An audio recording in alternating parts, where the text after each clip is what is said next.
आइए बच्चों, आज हम लोग सेकेंड यूनिट का लास्ट हेडिंग देखेंगे, जिसमें क्या है, एब्जॉर्प्शन इन स्मॉल इंटेस्टाइन, है ना।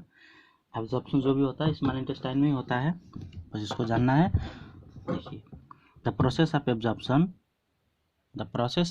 एब्जॉर्प्शन अकर इन स्मॉल इंटेस्टाइन, एक नंबर, है ना। एब्जॉर्प्शन की प्रोसेस किस में होती है? स्मॉल इंटेस्टाइन में होती है। The inner wall of the small intestine has million of finger like projection are fold called villi. ये आपका सेकेंड लाइन होगा, है ना। हम बताया थे आपको पिछली क्लास में कि क्या होता है हमारा विली, क्या होता है ये हमारा, क्या होता है, स्मॉल इंटेस्टाइन हो जाता है ना।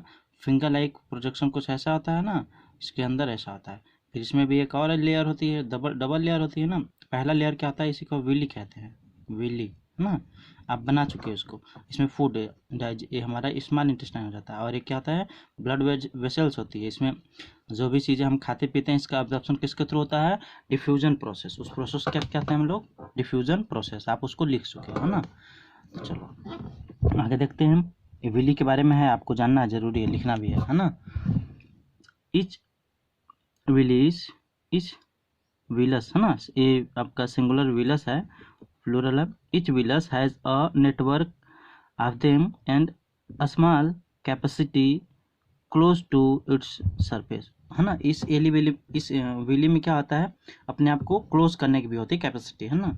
द विली, इधर 2 नंबर लिखना बताएंगे। This villi give the inner wall of the small intestine a large surface area. इस विली का काम क्या होता है कि सरफेस एरिया को बढ़ा देता है ना। स्मॉल इंटेस्टाइन में सरफेस एरिया को 3 नंबर में लिखना है आपको। ये the surface of the villi absorb the digested food material and pass them to blood capillary। आ गया था यहाँ 4 नंबर पे। देखिए क्या हो रहा है, the surface of the villi का जो सरफेस होता है एब्जॉर्ब कर देता है फूड को, डाइजेस्टिव फूड को क्या करता है, एब्जॉर्ब करता है फूड मटेरियल्स को, and pass them to the blood capillary. बताया था ये जो सेकंड वाली होती है ब्लड कैपिलरी होती है, डिफ्यूजन प्रोसेस द्वारा इसमें जब आ जाता है हमारा जो भी फूड खाए होते हैं, फिर यहाँ से क्या होता है, ब्लड तो पूरे बॉडी में सर्कुलेट करती है, तो पूरे बॉडी में पहुंचा दिया जाता है। This food is utilize by the cells of the to release energy. और ये फूड किसके लिए यूज कर ली जाती है? सेल्स के द्वारा, है ना। 3 नंबर आप लिख लिए, 4 नंबर तक हो गया ना।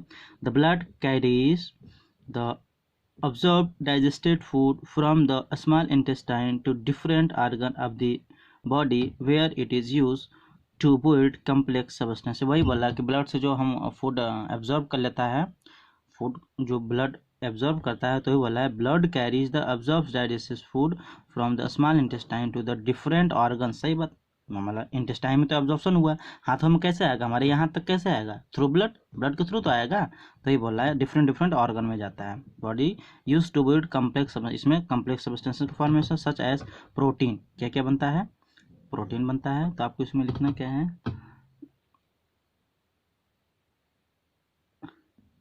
इट इज यूज, है ना, जस्ट कैरी के cells of the body blood cells, है ना। फिर यहाँ से इसको करने के बाद फिर यहाँ से लिखना है, it is use to build, यहाँ से 5 नंबर में, है ना। It is use to build मतलब फॉर्मेशन बनाने के लिए, जैसे बिल्डिंग का फॉर्मेशन होता है, वैसे आप समझ लो यहाँ पे फॉर्मेशन की बात चल रही है। सच एज प्रोटीन बनाने का काम होता है। Required by body to growth, protein का ही यूज होता है। हम प्रोटीन आएगा तो ग्रोथ नहीं करते हैं, जैसे प्लांट के लिए ग्रोथ करने के लिए नाइट्रोजन चाहिए होता है, तो प्रोटीन भी एक नाइट्रोजनियस सब्सटेंस होता है जो हमारी बॉडी को ग्रोथ के लिए रिस्पॉन्सिबल होता है। And repair of the body tissues, body tissues कहीं पे नहीं डिफेक्ट हो जाता है उसको रिपेयर करती है। This stage is the final stage of process of digestion, ये फाइनल स्टेज होता है। It is known as assimilation. इसी प्रोसेस को हम लोग क्या कहते हैं? असाइमिलेशन कहते हैं, है ना। एक एक सेल्स में फूड का पहुंचा देना ही क्या कहलाता है? Assimilation. In the cell glucose break down with the help of oxygen into carbon dioxide and water and energy release. ये देखिए इंपॉर्टेंट है। ग्लूकोज क्या क्या तोड़ता है? ग्लूकोज ब्रेक डाउन होता है, टूटता है, किसमें with the help of oxygen. Oxygen जैसे ग्लूकोज हम लोग खाएं फूड के माध्यम से, ऑक्सीजन भी हम लोग ब्रीथिंग के थ्रू ले रहे हैं, है ना, सांस ले रहे हैं, ऑक्सीजन गया और दोनों रिएक्ट करके क्या बनाता है? कार्बन डाइऑक्साइड निकलता है जो कि हम लोग बाहर छोड़ते हैं, और वाटर भी निकलता है एज ए यूरिन, तो पसीने के फॉर्म में निकलता है। एंड एनर्जी तो आपको पता ही है, रातों दिन काम करते रहते हैं हम लोग, पढ़ते रहते हैं, है ना। हर जगह यूज होती है। अगला आता है लास्ट, बस इसमें इतना लिखना, ज़्यादा नहीं लिखना है। अब्जॉर्प्शन स्मॉल इंटेस्टाइन में पॉइंट जो हम बताएं वही नोट करना है। लार्ज इंटेस्टाइन देख लेते हैं थोड़ा सा क्या है, बस यही लास्ट टॉपिक है आपका। द अनडाइजेस्टेड, कुछ मटेरियल ऐसे भी होते हैं जो स्मॉल इंटेस्टाइन में नहीं बचे हैं, तो कहाँ पास कर दिए जाते हैं, लार्ज इंटेस्टाइन में। The undigested and unabsorb food is pass from the small intestine in the large intestine, है ना। तो आप इसको लिख सकते हो, बस सिंपल यही आप समझ गए होंगे। लेक्चर इसलिए दिया जाता है क्लास में कि बच्चे समझ जाए, सारी चीज़ें लिखना नेसेसरी नहीं होती है, सबको लिखना जरूरी नहीं होता है। तो आप यहाँ समझ लो, लार्ज इंटेस्टाइन में अनडाइजेस्टेड फूड जाता है, वेस्ट मटेरियल जिसको कहते हैं। लार्ज इंटेस्टाइन इज, ये लिख लेना, लार्ज इंटेस्टाइन की लेंथ कितनी होती है, 1.5 मीटर, 1.5 मीटर लेंथ, है ना। इट एब्जॉर्ब, हाँ देखिए, इट एब्जॉर्ब, ये सेकंड है बहुत important, it absorb water and some salt from the undigested food material. जो अनडाइजेस्टेड फूड मटेरियल होता है उससे क्या क्या, वाटर का ऑब्जॉर्प्शन होता है और साल्ट का ऑब्जॉर्प्शन होता है। The undigested part of the food called fishes, है ना, आर स्टूल, फिशेस कहते हैं तो स्टूल, जो फूड नहीं पचा होता है उसको हम लोग क्या कहेंगे, स्टूल कहेंगे, है ना। Which is semi liquid, semi solid material, semi हल्का सॉलिड मटेरियल होता है, पूरा नहीं होता बट, लेकिन जो पानी नहीं पीता है बिल्कुल सॉलिड मटेरियल होता है उसका। It pass out of the body through the anus, और इसको पास आउट कर दिया जाता है, अपने बॉडी से बाहर निकाल देते हैं, किसके थ्रू, एनस के through, by the process called egestion, है ना, उसको हम क्या कहेंगे, egestion. This mark the end of the digestion process, है ना, इसी को हम क्या कहते हैं, इगेशंस कहते हैं ना। और पूरा डाइजेशन प्रॉपर्टी खत्म होती है। आपको लार्ज इंटेस्टाइन क्या लिखना है, लार्ज, आप यहाँ से लिखना 1 नंबर में, undigested and unabsorbed food is passed from small intestine to large intestine, 1 number. दूसरा, large intestine is about 1.5 metre length, 2 number हो गया। 3 नंबर में यहाँ से लिखना है, it absorb water and some salt from undigested food material, 3 number हो गया, ठीक।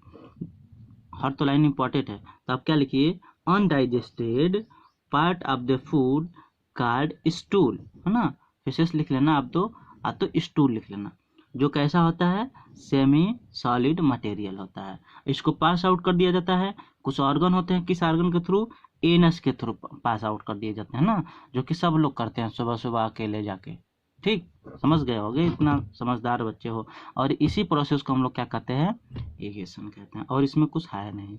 आ जाते हैं हम लोग एक्सरसाइज पे। एक्सरसाइज देखिए, आप लोग कर लोगे अपने से, बुक पढ़ने का ही फायदा होता है कि आप एक्सरसाइज रटना नहीं पड़ेगा, आपको मैक्सिमम क्वेश्चन अपने से कर लोगे। Which teeth are use to grinding food, food को ग्राइंड करने के लिए, पीसने के लिए किस दांत का हम लोग यूज करते हैं, प्री मोलर, आतो मोलर, इंसीजर सामने होता है कट करने के लिए, है ना। कैनिन तो वो तो बिल्कुल किनारे किनारे होता है, कैनिन स्टैंड फॉर ऐसा होता है जो, है ना, ये तो हो ही नहीं सकता, बचा क्या, नन तो हो ही नहीं करे, ये क्या आ गया हमारा, premolar. The pipe which connect the mouth to stomach, oesophagus, बताए थे माउथ से, है ना, जो हमारे चेस्ट के अंदर तक जाती है, कहाँ तक, स्टमक तक, क्या होता है, इसोफिगस होता है। Absorption of the food take place, अभी अभी पढ़े हम लोग, किसमें होता है, absorption of the food take place small intestine में, ये गलत है ना, लार्ज इंटेस्टाइन में नहीं होता है, फूड का absorption of food take place in small intestine, है ना। I carry digested food to all part of the body, I am, ये बॉडी के अंदर कुछ ऐसा है, एक मान लीजिए एक इंसान है बॉडी के अंदर, जो ये कह रहा है कि सभी डाइजेस्टेड फूड को मैं बॉडी के हर पार्ट तक लेके जाता हूँ। तो कौन लेके जाता है बताइए, ब्लड लेके जाता है, म्यूकस लेके जाता है, सलाइवा लेके जाता है, बाइल नहीं, बाइल सब तो फूड पचाने का काम करते हैं, तो ब्लड ही लेके जाएगा। क्यों, स्मॉल इंटेस्टाइन में जब विली एब्जॉर्ब करेगा, विली के अंदर जस्ट क्या होता है, ब्लड वेसल्स होती हैं, ब्लड वेसल्स का मतलब होता है बर्तन, ऐसे समझो, है ना, तो ब्लड लेके जाने का। The total number of the milk teeth in child, तो पता है सबको, 20, अभी डेंटल फार्मूला देखे थे, bile juice is produced by, तो सबको पता है, लीवर से, लीवर प्रोड्यूस करता है, स्टोर कहाँ होता है, गॉल ब्लैडर में होता है ना। फिल इन द ब्लैंक्स देख लेते हैं। The process of taking in the food inside the body is called, जो फूड हम लोग बॉडी के अंदर अपने लेते हैं माउथ के थ्रू, उसको क्या कहते हैं हम लोग, इंगेशन कहते हैं। सबसे पहले आप लोग लिखे हो इसको तो, है ना। The stomach release hydrochloric acid and hydrochloric acid HCl and gastric juices निकालता है, तो ये भी लिखे हो आप, सब लिखे हो, है ना। क्या ये सब, अब इसमें आप ढूंढते हो सर क्वेश्चन आंसर, इतना इजी तो है, पूरा बुक पढ़ लिए सब अपने से कर लोगे।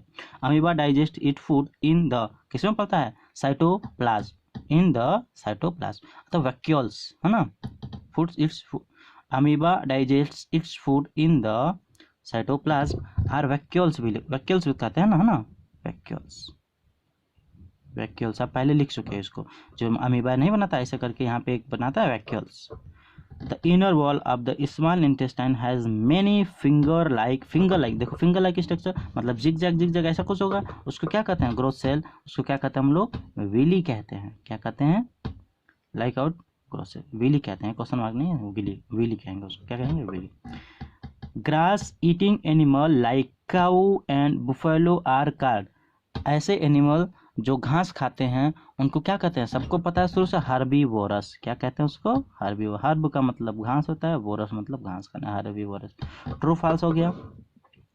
Digestion of start in stomach, नहीं, स्टार्च तो हमारे माउथ से ही स्टार्ट होता है ना, बताया था नहीं कि क्वेश्चन में बनाए थे कि जैसे हम लोग फूड अपने मुंह में रखते हैं, डाइजेशन होता है तो स्टार्च कन्वर्ट हो जाता है ना, मार्टोज वगैरह में, तो वही हमारा क्या है, ये फाल्स हो जाएगा, स्टमक में थोड़ी होता है स्टार्च का। Bile juice is produce by pancreas, wrong है, बाइल जूस तो अभी हम देखें किसमें, लीवर में होता है, तो ये भी पैनक्रियास में नहीं होगा, है ना। The ruminant bring back swallow grass into their mouth and chew for some time। ruminant क्या होता है, आई डोंट नो, हमें नहीं मालूम, ये बता रहा है कि कुछ ऐसे ruminant देख के बताएंगे, तो वर्ड मीनिंग इसका देखना पड़ेगा। ऐसे बोल रहे हैं कि जैसे देखिए एनिमल्स होते हैं, अपने फूड पहले खा के अपने पेट में स्टोर कर लेते हैं, फिर बाद में उसको बाहर निकालते हैं और फिर उसको चबाते रहते हैं, उनके मुंह में बहुत सारे फैम बन के आ जाते हैं, जिसको गज्जा कहते हैं, बन के आ जाता है, फिर उसको अंदर निगल लेते हैं। तो ये बता रहा है द रूमिनेंट मतलब कतरने वाले होते हैं, क्या नहीं, bring back swallow grass into their mouth and chew for some time, तो ट्रू ही होना चाहिए, है ना, बस इसको देखने की जरूरत है। Incisor teeth are use to beat and cut, true, सही बात है, इंसीजर सामने होता है, उसको कट करने के लिए कहते हैं ना, बिल्कुल पकड़ के काट लेना, है ना, आप लोग इस टाइम तरबूज वरबूज ककड़ी वकड़ी काफ़ी खाते होगे। Human being can also digest cellulose like cow and buffalo, wrong है, ये कहाँ बताएगा, काउ की तरह बुफेलो की तरफ चबाते हो घास हो। शॉर्ट आंसर क्वेश्चन देखिए, explain the different type of teeth in human body. अब आप कहोगे सर इसका क्वेश्चन आंसर लिखवाइए, क्वेश्चन आंसर नहीं लिखे हो, टाइप ऑफ टीथ बनाया ना हेडिंग में, तो वही तो चीज़ है यहाँ पे, काहे परेशान होते हो, इसका हो गया आंसर, आप पहले लिखे हो, इसका मन करेगा तो वही हेडिंग के पास लिख लेना क्वेश्चन का नाम। Which organ of the body secret bile, bile कौन सा ऑर्गन निकालता है आपको नहीं मालूम है, लीवर निकालता है, सिंपल सी बात। वेयर स्टोर, गॉल ब्लैडर में स्टोर होता है। पीछे बड़े हो सर, इसका आंसर हो तो गया, ये भी हो गया, दोनों हो गया, तुमको याद करने की जरूरत ही नहीं पड़ेगी। थर्ड देखो, व्हाट इज विली, विली तो अभी देखे हो, villi present in small intestine which is finger like structure. What is their location and function, है ना, लोकेशन क्या होता है, स्मॉल इंटेस्टाइन में होता है, फंक्शन क्या होता है, to observe food material, food को ऑब्जर्व करने के तो काम करता है, अभी आप लिखे हो ना, ऑब्जर्वेशन इन स्मॉल इंटेस्टाइन में, ये भी हो गया आपका। Name the juice secreted by different glands जो होते हैं उनके जूस निकालने, जैसे कि आपका लीवर क्या क्या निकालता है, पैनक्रियास क्या निकालता है, और सलाइवरी ग्लैंड्स क्या निकलता है ना, सलाइवरी ग्लैंड्स, बस ये तीन बताना है। तो आपको क्या सब लिखे हो, ये भी लिखे हो, सलाइवरी में नहीं बताया था, टाइलिन और लाइसोजाइम, टाइलिन और लाइसोजाइम, है ना, पहले ग्लैंड लिखना है, जैसे कि आप लिखना क्या, पैनक्रियाटिक, पहले लीवर लिखना, लीवर क्या निकालता है हमारा, लीवर आपका निकालता है बाइल जूस, है ना, पैनक्रियाटिक डाइजेस्टिव और शुगर को बैलेंस करने वाला, ईटीसी आप सब सारी चीज़ें लिख चुके हैं। Explain the function of the large intestine अभी लास्ट में देखो वही लिखना है, सारे क्वेश्चन तो शॉर्ट वाले हो ही गए। What digestion process take place in small intestine, इसको और थोड़ा लंबा में लिखना है, स्मॉल इंटेस्टाइन में आप जितने याद कर सको उसको लिख दो, और जो फिगर बनाए थे फिगर बना दो, हो गया, इतना बड़ा हो गया, बहुत इतना ज़बरदस्त है, इसमें ज़्यादा थोड़ा लिखना है। स्मॉल इंटेस्टाइन की लोकेशन लिखिए, उसके फंक्शन लिखिए, उसमें होता क्या क्या है, उसकी लेंथ क्या होती है, बस यही सब लिखना है इसमें। Right short notes on tooth decay, tooth decay क्यों होता है? जो पायरिया वाली बीमारी थी उसी के बारे में पूरा लिखना है, पूरा लर्न कर सकते हो, लिख देना। How does amoeba get food, amoeba अपना फूड कैसे लेता है बता चुके हैं आप, कर लिए हो। क्यों diagram, diagram to support your answer, diagram बनाना है आपको आंसर के सपोर्ट में, ये भी तो कर लिए हो। तो करवाएं, कौन सा इसमें क्वेश्चन रह गया बताओ कि ये नहीं आ रहा है, नहीं आ रहा है, बोलो तो सीधे क्वेश्चन करवा दें या तो सीधे बुक ना पढ़ाएं, है ना। तो पहले आप अभी सीखने के स्टेज में हो, बुक की पढ़ाई करो, अच्छे से रीडिंग करो, सारी क्वेश्चन आप अपने से खुद कर लोगे, है ना। अगला यूनिट क्या आपका थर्ड, फाइबर टू फैब्रिक, इसको करेंगे हम लोग, बहुत छोटा टॉपिक है, 2-3 दिन में ख़त्म हो जाएगा, ज़्यादा इसमें कुछ है नहीं, बहुत थोड़ा मोड़ा है ना। थैंक यू, पढ़ते रहिए अच्छे से और स्माइल करते रहिए।